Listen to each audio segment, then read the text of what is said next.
If you think about it, Itachi Uchiha might be the most misunderstood character in Naruto.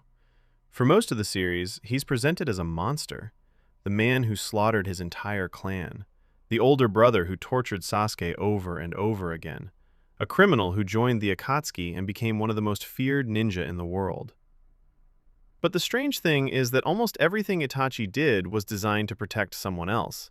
In fact, you could argue that Itachi willingly became the most hated man in the Hidden Leaf so that everyone he cared about could survive. And that's exactly what makes his story so tragic. Because unlike Naruto, who was hated by accident, Itachi chose to be hated on purpose. To understand why, we have to go back to the beginning. Even as a child, Itachi wasn't normal. He witnessed the horrors of war at a very young age. While other children dreamed of becoming heroes, Itachi saw what war actually did to people. He saw death, he saw suffering, and he developed a mindset that would define his entire life. Peace was worth almost any sacrifice. That belief eventually put him in an impossible position. At the time, the Uchiha clan was planning a coup against the Hidden Leaf village. Years of mistrust had pushed the clan to the edge. They believed they were being treated unfairly, and from their perspective, they weren't entirely wrong.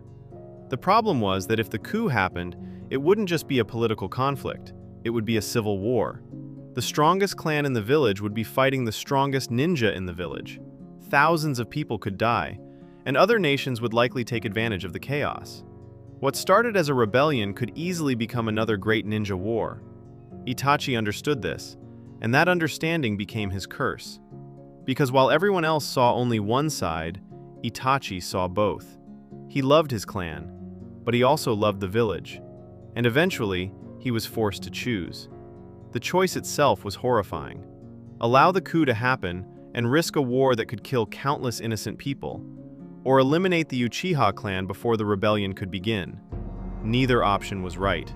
Neither option was fair. But Itachi made his decision, and from that moment forward, he accepted becoming the villain. The most painful part isn't that he carried out the massacre. The most painful part is what happened afterward. Because Itachi could have told Sasuke the truth. He could have explained everything. He could have tried to make his brother understand. Instead, he did the opposite. He made Sasuke hate him. He convinced Sasuke that he was a power-hungry murderer. He became the target of Sasuke's revenge, and he did it deliberately. Why? Because hatred was the one thing keeping Sasuke alive.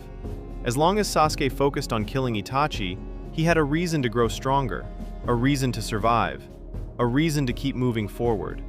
Itachi sacrificed not only his reputation, but also his relationship with the person he loved most.